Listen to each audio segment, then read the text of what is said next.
તો મિત્રો આજે આપણે નાગપંચમીની અદ્ભુત કથા લઈને આવી ગયા છીએ.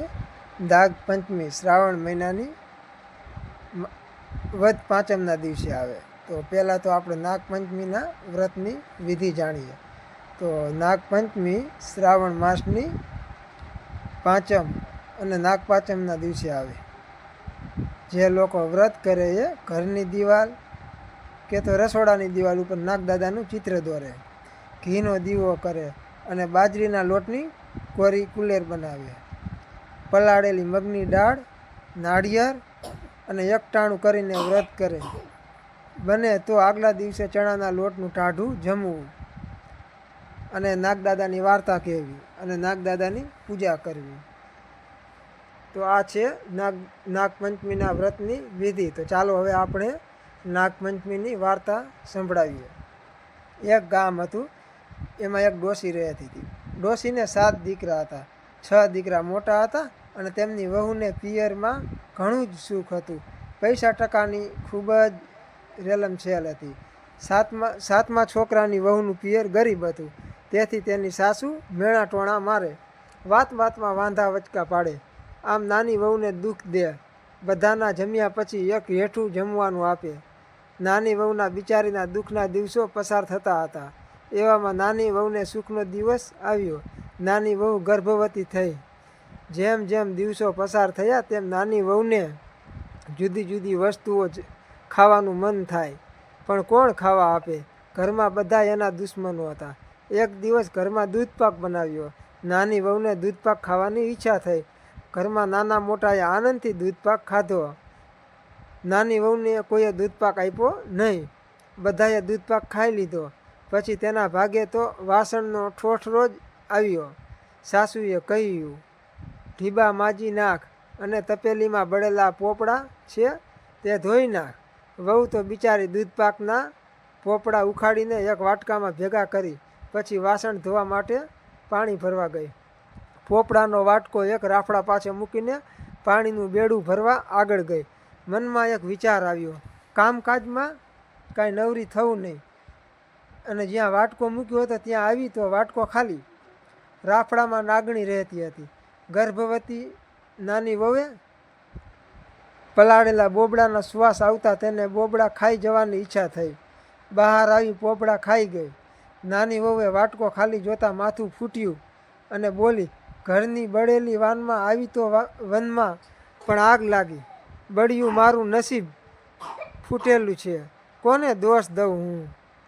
હશે જેણે ખાધું હોય, ભગવાન તેનું પેટ ઠારજો, એવા આશીર્વાદ દીધા. રાફડામાં રહેલી નાગણી નાની વહુના આશીર્વાદ સાંભળીને ખૂબ જ ખુશ થઈ ગઈ. આવી અને બોલી, બેન, તારા બળેલા પોપડા તો હું ખાઈ ગઈ. તારે એવી શું વખા પડી કે અહીંયા લાવીને ખાવા પડે છે? નાની વહુએ રડતા રડતા નાગણીને કહ્યું અને પોતાના બધાએ દુઃખની વાત કરી.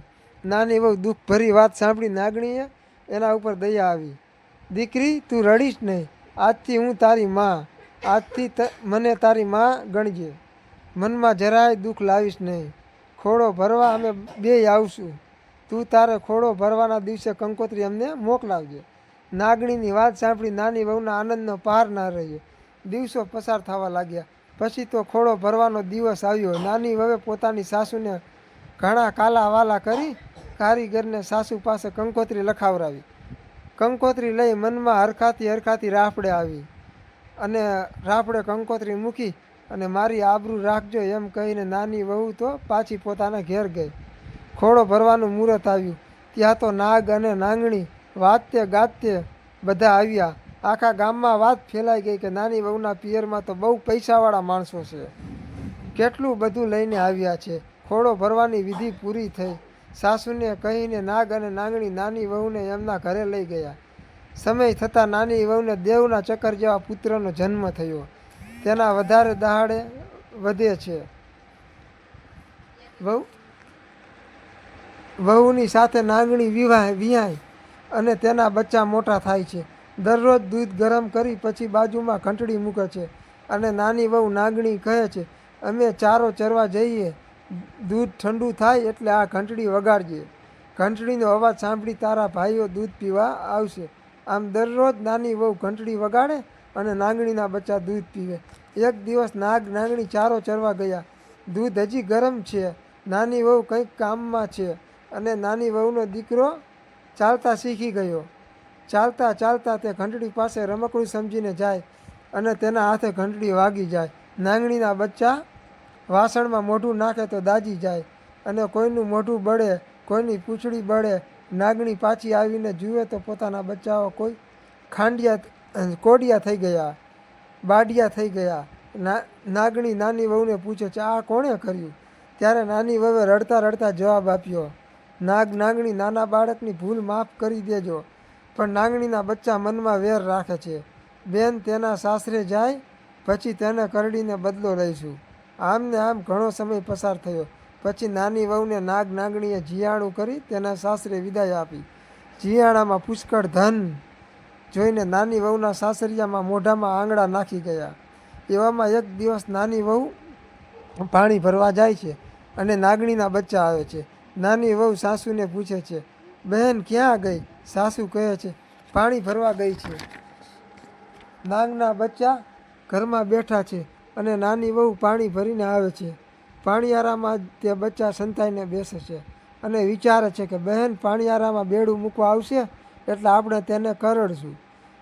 અને નાની વહુ પાણીયારામાં બેડું મૂકવા જાય ત્યાં જ તેને ઠેસ વાગે છે અને તરત જ તેના મોઢામાંથી સરી પડે છે કે ખમ્મા મારા ખાંડિયા બાંડિયા વીરને ખમ્મા.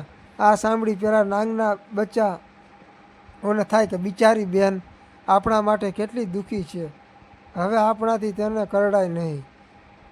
અને નાગના બચ્ચા તો ત્યાંથી સાના માના ચૂપચાપ ચાલ્યા જાય છે અને બધું જ વેર ભૂલી જાય છે. સાસરામાં નાની વહુ માનીતી થઈ તેથી જેઠાણીઓ વગર નાની વહુ તો ઘરમાં માનીતી થઈ જાય. પછી તો જેઠાણીઓ બધી તેનાથી બળવા લાગી. એક દિવસે નાની વહુના છોકરાએ જેઠાણીના દૂધ ઢોળી નાખ્યું. જેઠાણીએ કહ્યું, દૂધ પીવું હોય તો તારી માને કે દૂધની ભેંસું બંધાવી દે. પછી તો નાની વહુ રડતી રડતી પાછી રાફડે આવી અને નાગણીને બધી વાત કરી. પછી તો નાગણીએ 7-20 દૂધની ભેંસો મોકલાવી.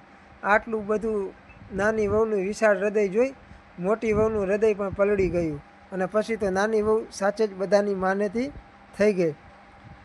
હે નાગ દેવતા, હે નાગમાતા, જેવી નાની વહુને ફળ્યા એવી વ્રત કરનાર, વાંચનાર, સાંભળનાર બધાને જ ફળજો અને બધા ઉપર તમારી અમી દ્રષ્ટિ રાખજો. બોલો નાગ દેવતાની જય.